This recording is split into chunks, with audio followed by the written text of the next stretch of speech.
So we're going to dive into some Silent Hill F's release date and everything we know so far, Silent Hill short message and some of the information on that. Sony is requiring developers to exclude Xbox, Microsoft said, and Resident Evil Code Veronica fan remake canceled by Capcom just before release. What's going on, you guys? It's your huggable hipster here, and welcome back to today's episode of The Casual Nerd. New year, new me. New year, new exterior, new year, new coffee. That's the vibe that I'm going into this year with. Although I do want to hit partner this year. I'm getting actually very close. We're almost what? I think we're about 1,500 hours away now from reaching partner, which is, I'm kind of freaking out. I'm geeking. So let's dive into the first article. There's going to be a lot of Silent news that we're going to cover today, so if you guys love Silent Hill, this is the episode for you. So it states here in the header that Silent Hill F release date, trailers, and everything we know so far, Konami's famous horror series is returning in several different forms, including a new game from a Japanese studio. Given that we know very little about the game so far, it's sensible that the public doesn't yet have a release date for this game.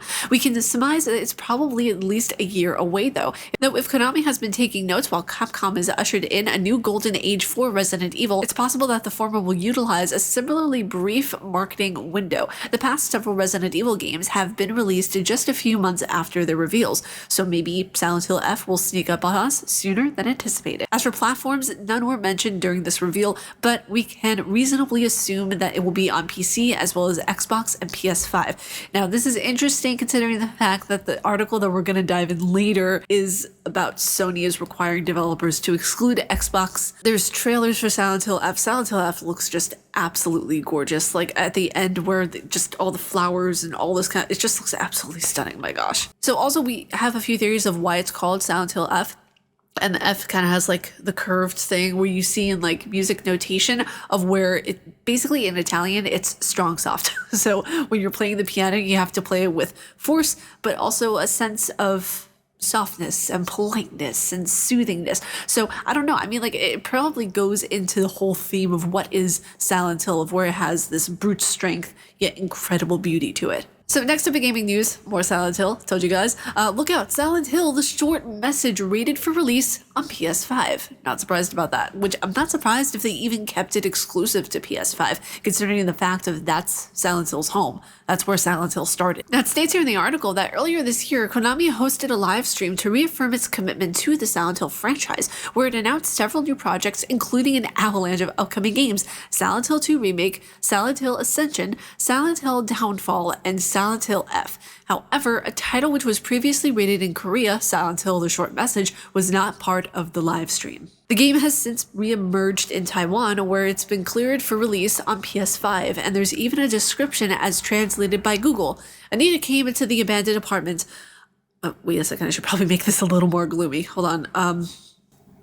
Anita came into the abandoned apartment in order to meet her friend Maya, and somehow woke up to find herself trapped in it. She must escape her own fears and the monsters lurking in the corridors, discover the truth behind the events she's trapped in, and try to escape before her own trauma consumes her will to survive. Now, there's no other information about this game. Basically, the fact that it's just Silent Hill short message, and we have the trailer info, well, not the trailer info, information about the game, and that's basically it. So here's the article that I was a little bit skeptical about. We're going to read through it, and we're going to see how truthful it actually comes across, because let's be honest here, some articles are just written and clickbait for the sake of being clickbait. I mean, that's just how it is a lot of the time, unfortunately. So it states here in the article that Sony is requiring developers to exclude Xbox, Microsoft says.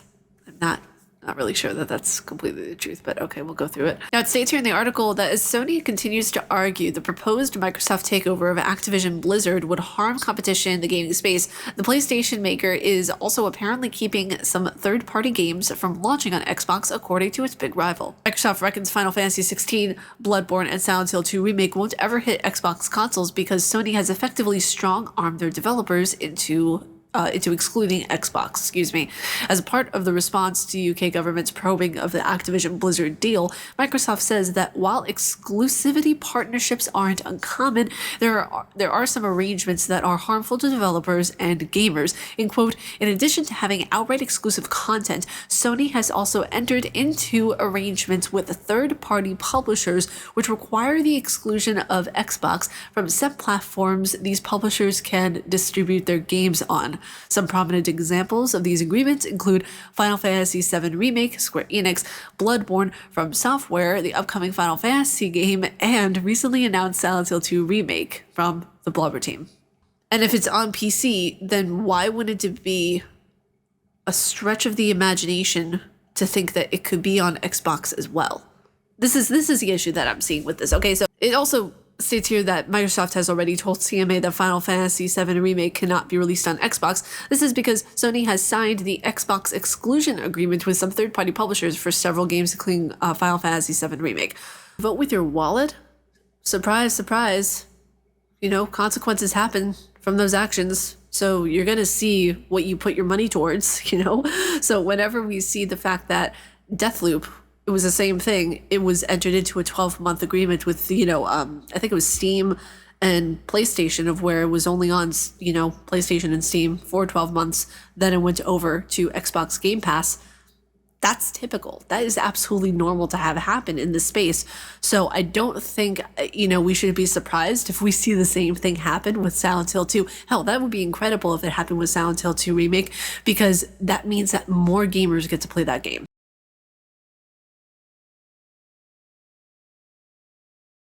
And lastly, in gaming news, which I'm kind of shocked by, Resident Evil Code Veronica fan remake canceled by Capcom just before release.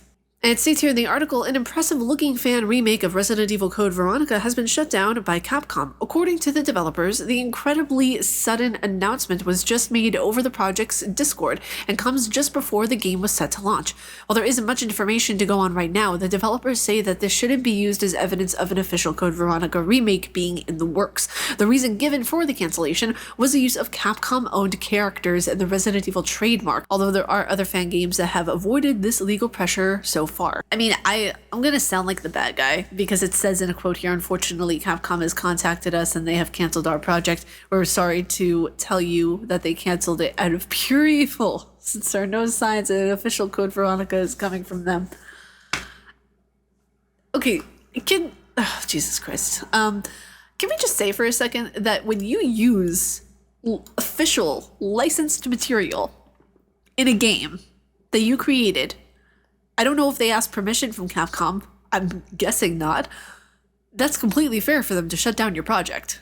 But it is. Like, when you use official assets, logos, all that kind of stuff in a game that you create without permission from the company, and this is, I am assuming they don't have permission, or else Capcom would not have shut down their project. If you go in there, you don't have permission, of course they're going to shut down your project because you don't have permission to use the assets and you don't have permission to use the logo. Yes, of course, you're going to shut it down because that's what should be happening.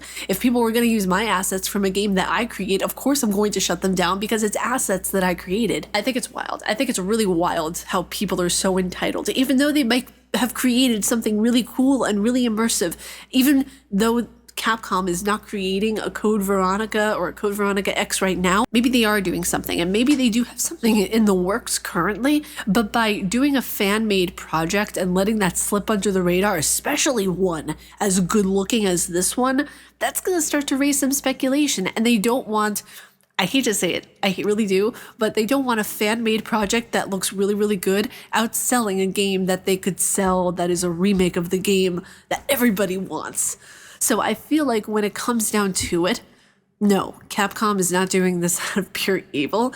They're doing it, assumably, because you did not ask for permission for the assets or the logo. But that is it for today's episode of The Casual Nerd. If you guys like my face and what I do, and you guys like the news topics that I bring to you guys for these episodes, be sure to sign up to the Discord down in the description below. You guys can leave me topics and leave me recommendations or suggestions in, like, basically anything that you want to see me cover. Although I do have to be very picky with the topics that I discuss. You can leave me anything that you want to and I'll look through it. And also I need to make more of a habit of doing this. I keep forgetting to put it into my videos, but 2023 is the year that I will be putting it more consistently in the videos at the end, where you guys can see the Patreons. Not over here, reverse camera. You guys can see the Patreons who sign up to my Patreon and who help me out with all the stuff. Without you guys, I would not be able to do half the cool shit I do. And if you guys want to sign up for the Patreon, it is one of the first links at the very top of the description, so be sure to check that out. I post early reviews, I post early videos, I post polls, I'll post in-game photography that you guys pretty much, like for the most part, besides me using some of it in my articles, can only see it there. So yeah, I'm posting like a lot of cool stuff this upcoming year, and I can't wait to have you guys see it. It's gonna be really exciting. But may you find your worth in the waking world, dear hunter. Stay casually nerdy, and I will see you all in the next video. See you guys.